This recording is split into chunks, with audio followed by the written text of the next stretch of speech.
Record. Okay, so first things first, to those of you that are here on live, the recording is for me to share to those that registered but can't get there.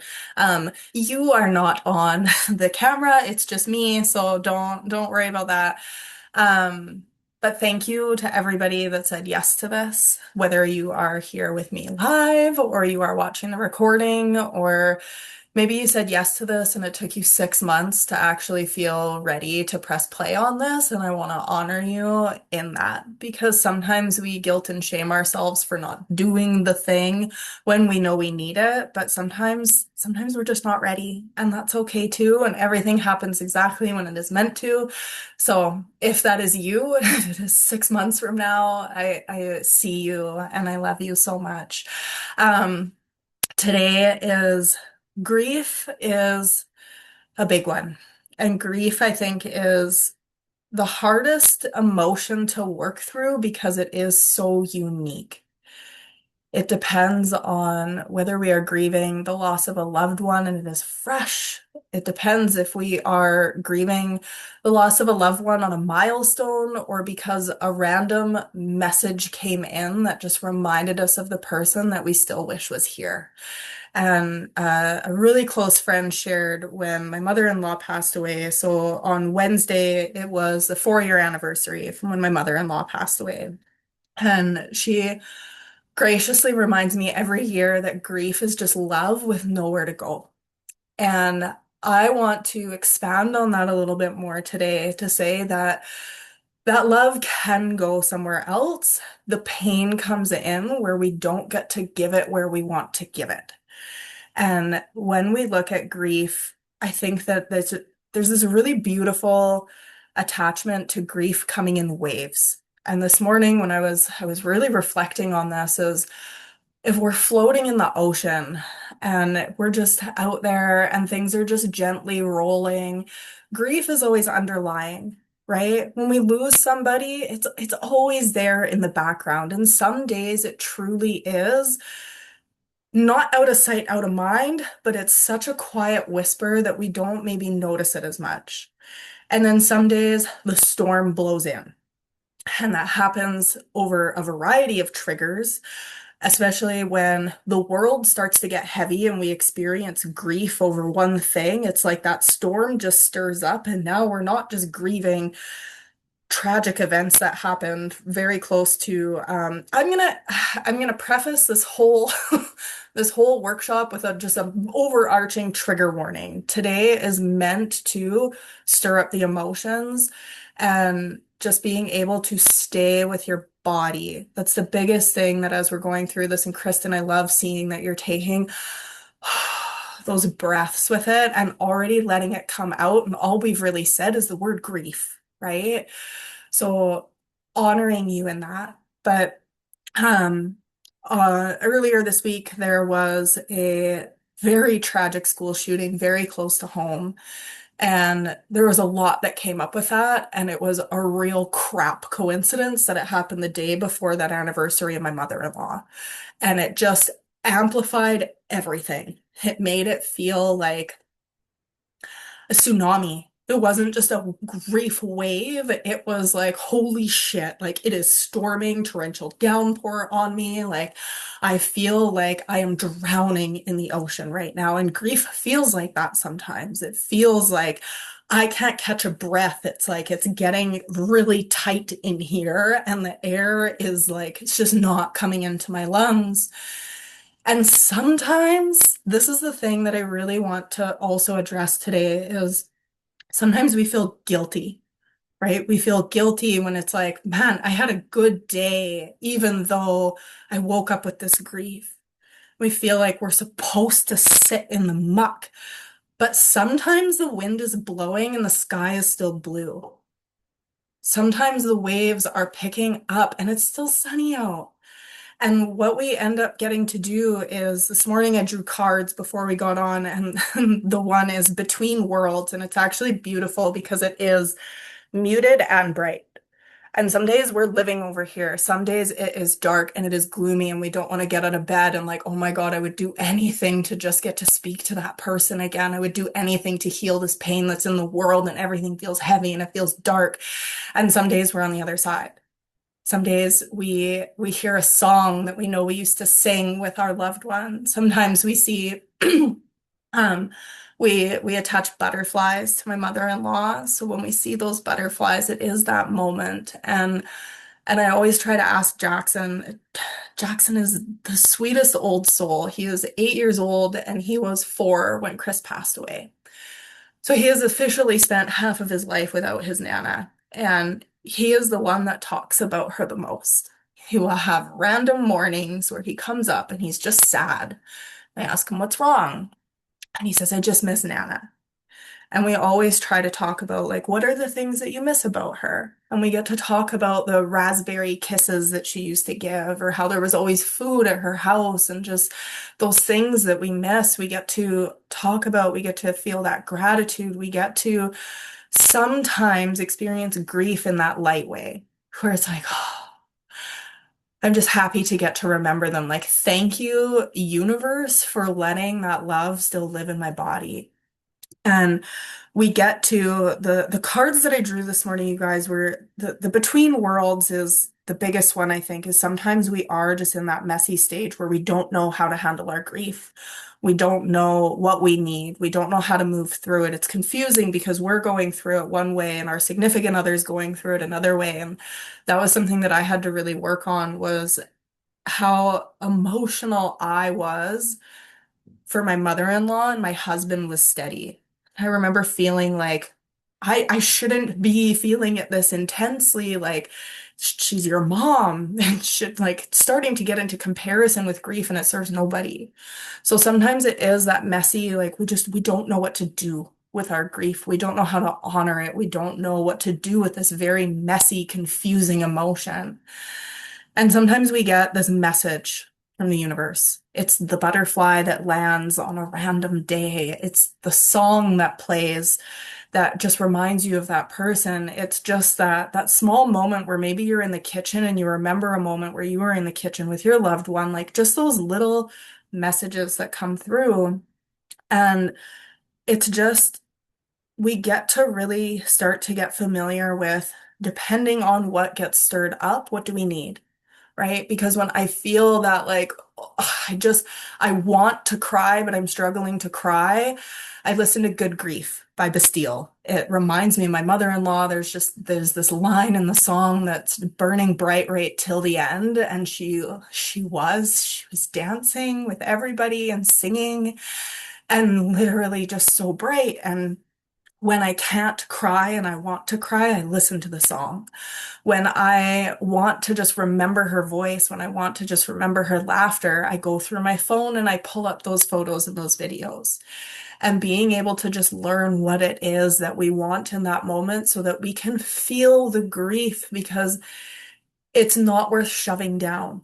When we try to ignore it, when we try to stuff it down, it's like trying to fight the waves. We end up drowning. We can only put it off for so long. So being able to hold space for ourselves, to feel the emotions, to be able to do the work, to stir it up, and then hold space for ourselves on the other side is so important. So for those of you that have somebody in your home, then on the other side of this, you can go just cuddle with, go co-regulate, invitation to do that. For anybody that doesn't have that available to them, go for a walk outside without your headphones. Go be present with nature. Go ground yourself. Baths, showers, anything with water is also incredibly helpful. Water governs our feelings. If we go into elemental theory, being able to just let it flow is everything. Asking the water to take this grief, asking the water to help move it through your body can be incredibly helpful, just to even have that visual. Um, All of this being said, we are going to do a Kriya today. It's a meditation for grief Kriya.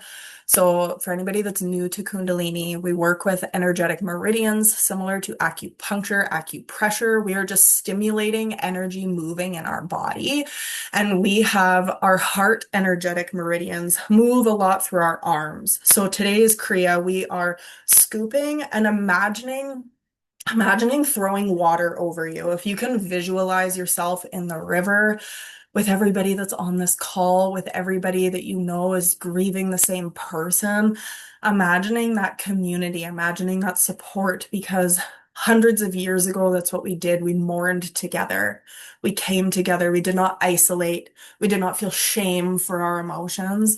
We came together and we moved through it. So as we're moving, we're stimulating that flow in our arms so that we can let that energy move from our heart, but also coming to that visual of washing, just being able to splash it away really helps to bring the system down. There'll be an inhale with your arms forward and exhale as you come back. So it's inhale, exhale, inhale, exhale. I'm going to play a mantra as we go that you can sync up that movement with it. The sorry, the mantra is har, but it's pronounced had because we're flicking the tongue off the roof of our mouth. And it's very invitation to always connect this to whatever higher source you connect with, whether that's God, divine. Maybe in this moment you want to connect to a specific person, like just permission for it to be that thing that's like, I'm just calling in this presence that's going to support me through this right now. So if you do feel inclined to join with the chant, it is just HUD, HUD, HUD, HUD. And you'll feel that it syncs with your breath because your diaphragm is what kind of starts to take over.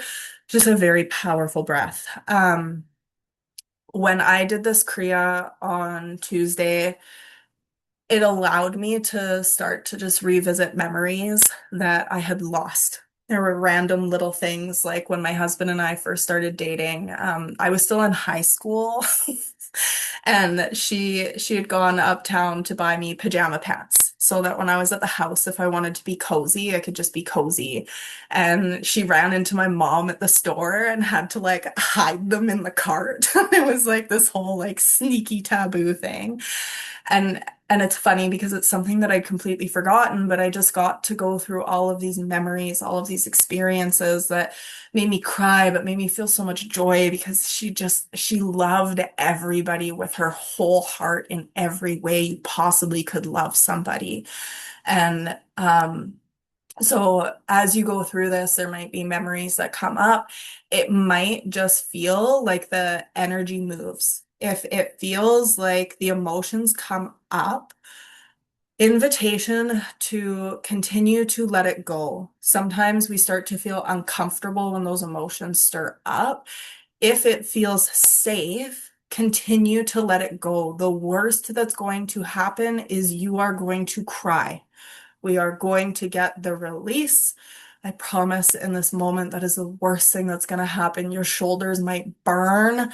Let them burn. Let it be a moment where we control what the push through is. Because we are not pushing through, not feeling the emotions. We are pushing through doing the work to let ourselves feel the emotions.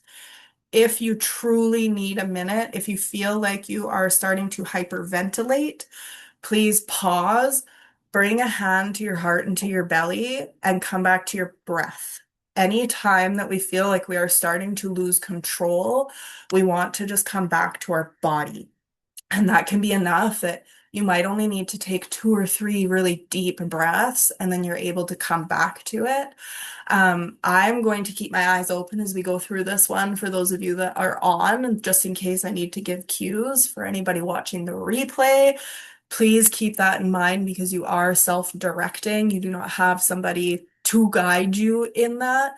But just making sure that you just stay with your body. The worst thing that happens is you feel this really intense emotion.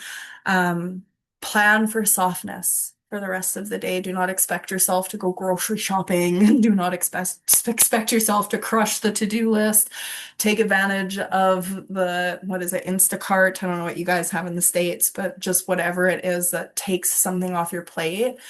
Go to bed early tonight. Just like really, really nurture whatever it is that you need. If you are somebody that loves chocolate when you are emotional, conscious, intentional choice makes a difference. We are not sitting down binging a massive tub of ice cream, but if we can say, like, it's comfort for me, then we be mindful with it. We don't sit down with it in front of Netflix. We sit down on the couch with a blankie and we savor it. We stay mindful with that nutrition. Intention is what matters most. So, permission to honor it in whatever way feels safe and intentional for you.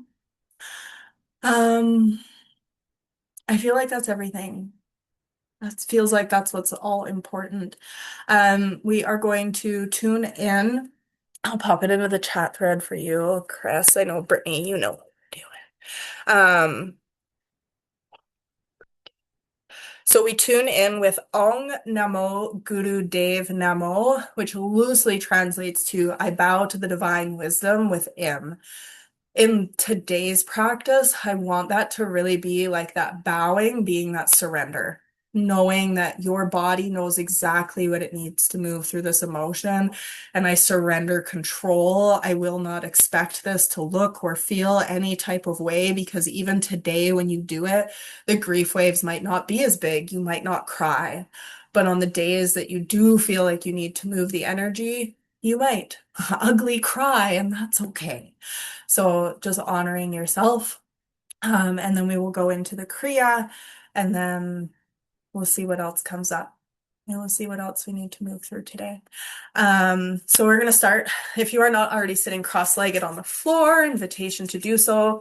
If you need to stay sitting in a chair, that is also okay. I'm going to start by rubbing our hands together, just starting to move some energy in our body. Taking some nice, slow, deep breaths in and big, audible exhales out. Starting to create some space in our body. On the next inhale, taking a big breath in and holding it at the top, pausing your hands at heart center so that your thumb is pressed against your chest bone. Holding an intention for yourself today. And sigh, let it out. And on the next inhale, we'll tune in. Om Namo Gurudev Namo. Big breath in. Om Namo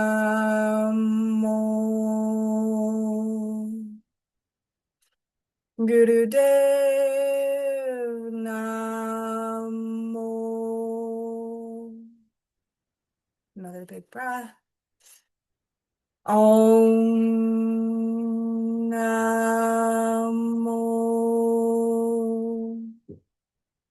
Gurudev Namo.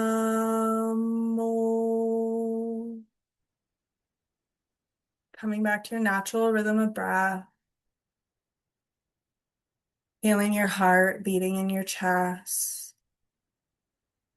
Thanking it for holding so much love for the world around you. Thanking your heart for being able to experience emotions in such an intense level because it makes you feel alive. Thanking it for allowing you to live the full human experience to all of its depths because sometimes it's ugly and it's messy and it's uncomfortable, but it's so beautiful on the other side.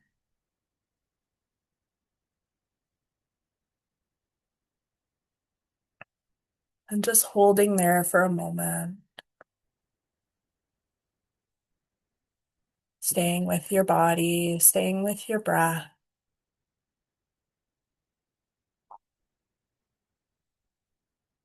And when you're ready, bring your arms out in front of you. And we'll start chanting in a minute. When it does, just syncing up your breath with that chant.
Noticing what sensations are coming up in your body. Not because we need to fix them, but just to start to get familiar with the language of our body.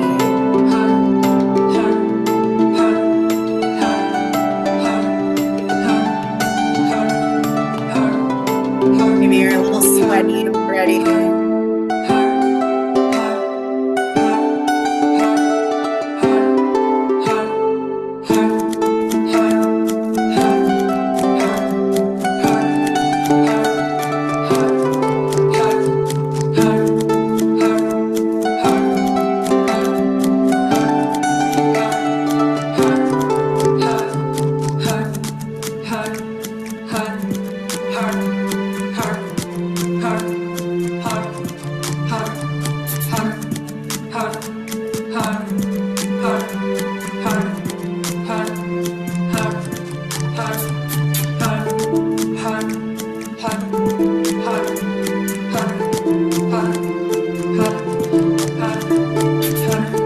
Imagining that fire in your shoulders, burning away any judgment, any expectation of what grief should look or feel like.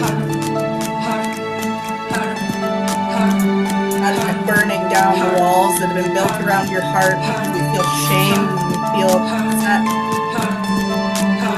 because we feel weak when we cry, burning it away.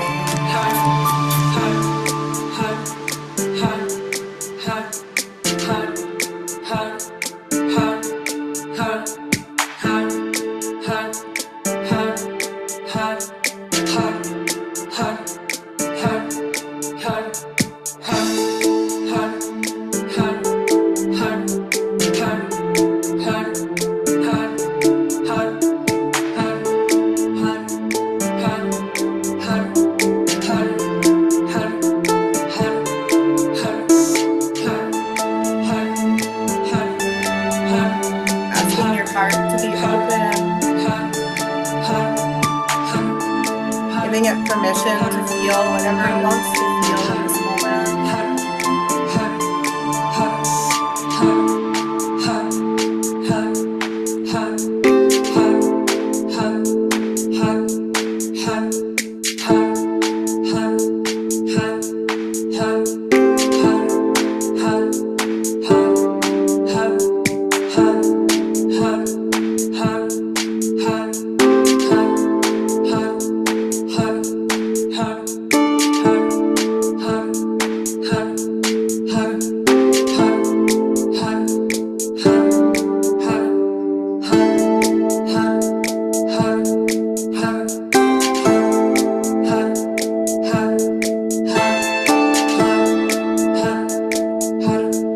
knowing that if you need to take that pause, teaching your body that it's okay to take a break from discomfort.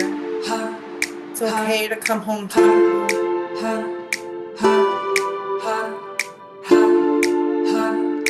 So many of us want to hold space for others, but we forget to hold space for ourselves.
Calling in the presence of the one that you met, asking them to be with you, to support you,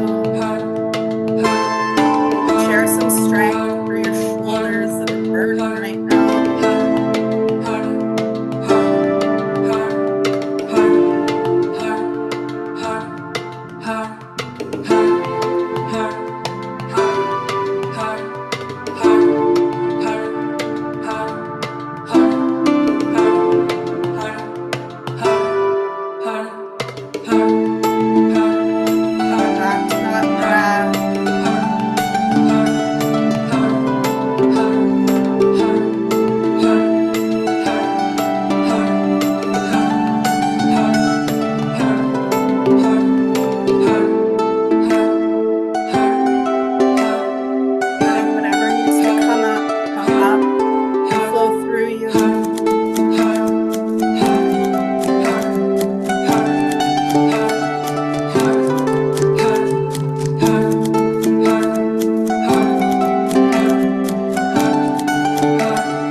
Bring that hand to your heart and your belly if you need it.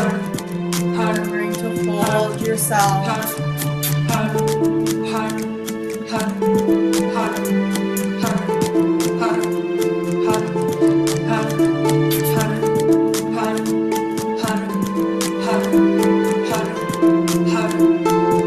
Allowing yourself to feel the emotions and all of their intensity.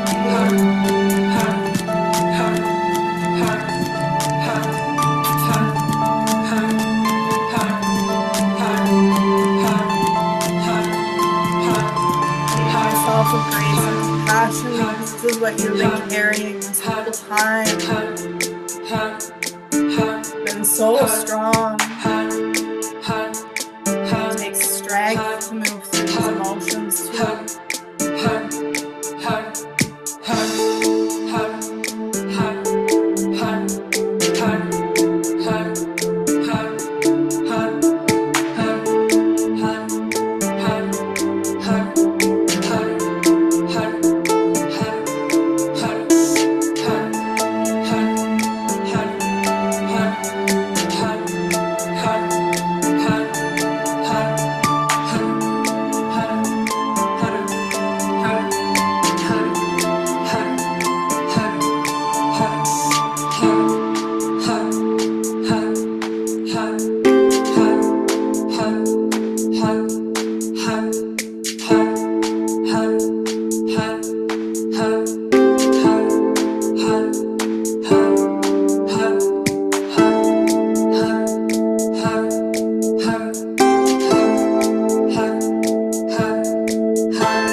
hug.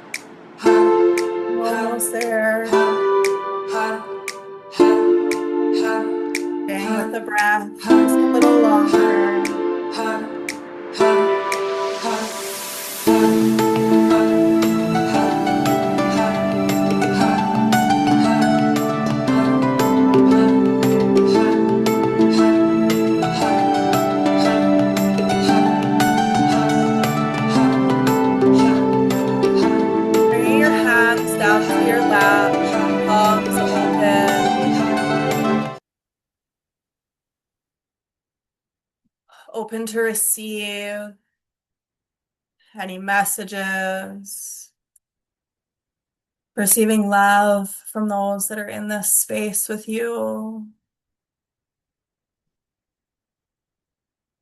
allowing yourself to feel wrapped up in all of this love, honoring it, witnessing it, giving yourself permission to be witnessed in your grief is the most uncomfortable yet beautiful thing. We are human, and sometimes this life feels too short, sometimes it feels cruel, but it's what forces us to stay present. It's the thing that leaves us wanting to leave behind survival mode, that awareness that nothing is forever. It's what has us pausing to soak in the moments with our loved ones.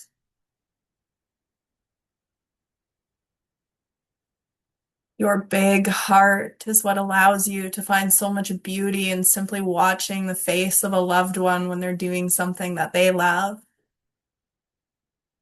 It's what allows you to appreciate the sun soaking into your room in the morning and all the colors in the sky as the sun sets. Your capacity to love is beautiful.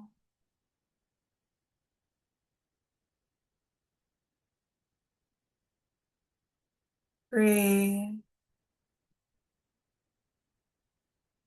Notice what settles into your body. Notice where you maybe feel relief. Sometimes we don't notice that we're gripping, that we're tense. It's in these moments that we pause and come back to our body and our breath, that we're able to let go of what we have been gripping onto.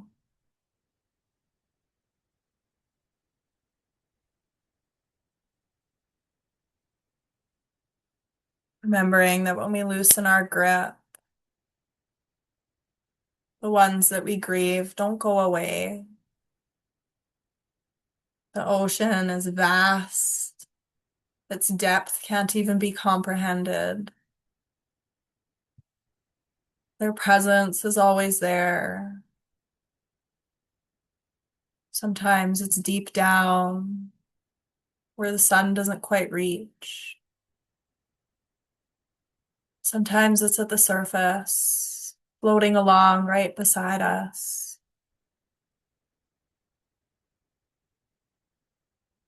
However you feel connected to those around you is beautiful.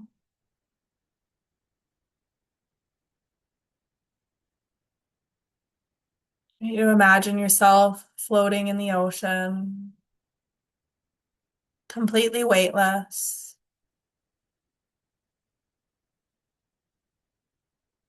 looking up at the sky,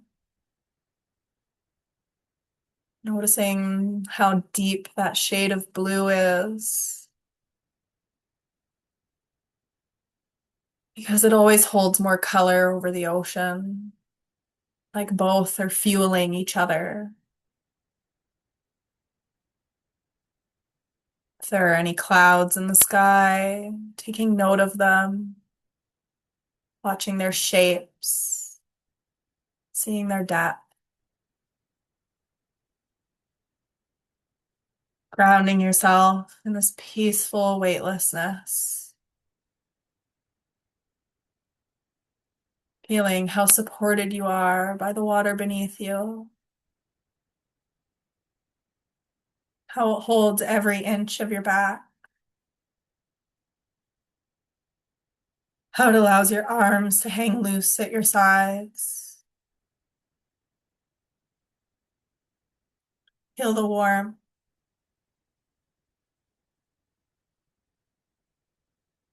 Smell the salt in the air. So strong you can almost taste it.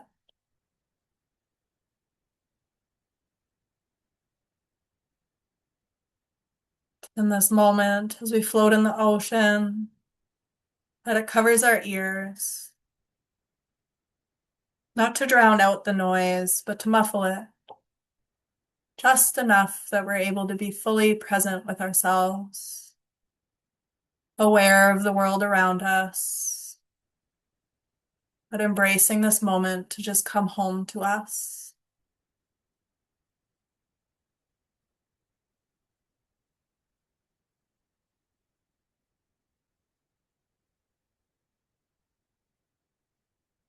Just breathing and anchoring into this moment, this peaceful surrender.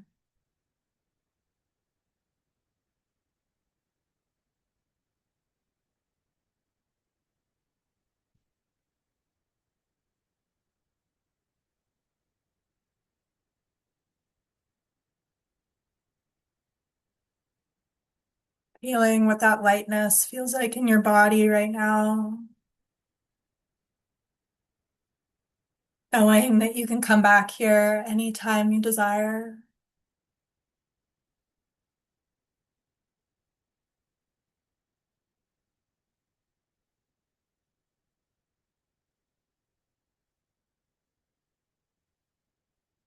Taking a deep breath in and a big audible exhale out. Another breath in and out.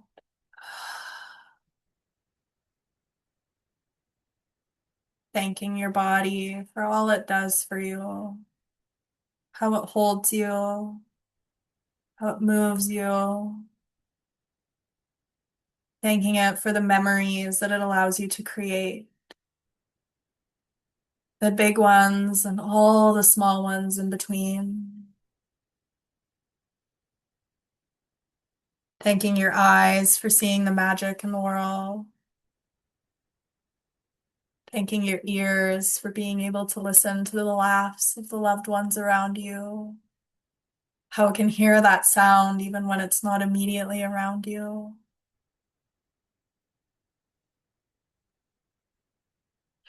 Thanking your skin for being able to feel the touch of somebody that we love.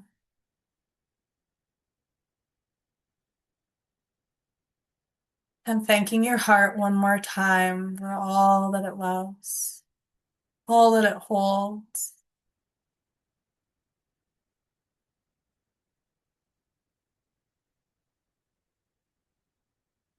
Taking one last deep breath in and out. Slowly wiggling your fingers and toes and coming back into the room. I just need to clear my throat once again.